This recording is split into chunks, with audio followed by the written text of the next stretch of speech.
बिस्मिल्लाहिर्रहमानिर्रहीम। अस्सलाम वालेकुम। आज मैं आप सबके लिए रेस्टोरेंट स्टाइल जैसी बिरयानी की रेसिपी लाई हूँ। आप लोग ख़ुद घर में रेस्टोरेंट स्टाइल जैसी बिरयानी बना के खा सकते हैं। तो चलिए रेसिपी बनाना स्टार्ट करते हैं। सबसे पहले मैंने हाफ़ केजी चिकन ले लिया था। फिर उसके बाद मैंने टमाटर ले लिए थे 5 से 6 अदद, उसको बारीक काट लिया था। फिर मैंने लहसुन अदरक का पेस्ट ले लिया था। फिर मैंने उसके बाद प्याज ले ली थी और फिर उसके बाद मैंने खड़े मसाले ले लिए थे। खड़े मसालों के साथ मैंने 1 चम्मच नमक ले लिया था। 2 चम्मच बड़े मैंने लाल मिर्च पाउडर के ले लिए थे। काली मिर्च का पाउडर हाफ़ चम्मच ले लिया था। गरम मसाला पाउडर का चम्मच ले लिया था हाफ़ चम्मच। और ये सारे मसाले लेने के बाद मैंने दूसरी साइड पे चावलों को मैंने भिगो के रख दिया था 2 घंटे के लिए। और बासमती चावल मैंने लिए थे और ये 4 मग राइस थे जिसे मैंने भिगो के रख लिया था 1 केजी राइस को। और फिर मैंने दूसरी तरफ चूल्हे पे पतीली ले ली थी, उसमें ऑयल गर्म कर लिया था, प्याज ऐड कर दी थी उसके अंदर।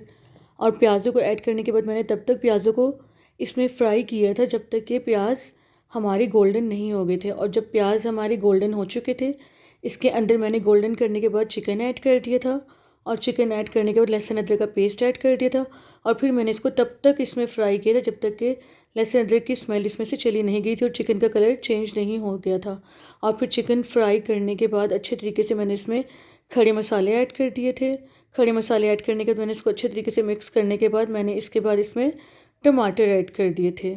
और टमाटर ऐड करने के बाद मैंने इसमें तमाम मसाले ऐड कर दिए थे। और तमाम मसाले ऐड करने के बाद मैंने इसमें बिरयानी मसाला पाउडर ऐड कर दिया था जो कि मैंने ख़ुद घर में बनाया था। अगर आप लोगों को इसकी रेसिपी चाहिए होगी तो कमेंट में बता सकते हैं।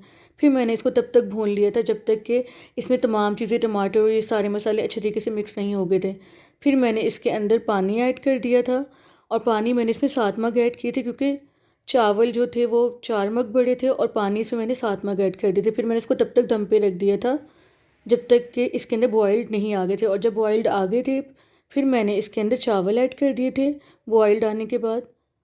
और चावलों को ऐड करने के बाद मैंने इसको अच्छे तरीके से मिक्स करके इसे मैंने दम पे रख दिया था तब तक के लिए जब तक कि इसका पानी खुश्क नहीं हो गया था। और जब इसका पानी काफ़ी हद तक खुश्क हो गया था चावलों का, तो फिर इस पॉइंट पे आके मैंने इसके अंदर नमक चेक कर लिया था। आप लोग भी इसमें नमक चेक कर सकते हैं इस पॉइंट पे आके जब पानी बिल्कुल इसमें ज़रा सा रह जाए।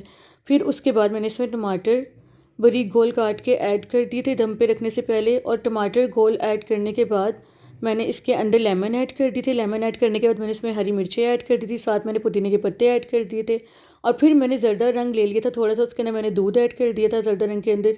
और मिक्स करके मैंने इसमें वो ऐड कर दिया था ज़र्दा रंग को। और ज़र्दा रंग ऐड करने के बाद मैंने इसको बिरयानी को 20 मिनट्स के लिए दम पे रख लिया था दरमियानी आँच पे और हल्की आँच पे 5 मिनट के लिए। और ये देखिए बिरयानी हमारी बनके तैयार है। अगर आप लोगों को मेरी रेसिपी अच्छी लगी तो लाइक एंड शेयर ज़रूर कीजिएगा। तो मिलते हैं नेक्स्ट रेसिपी में। अल्लाह हाफिज़।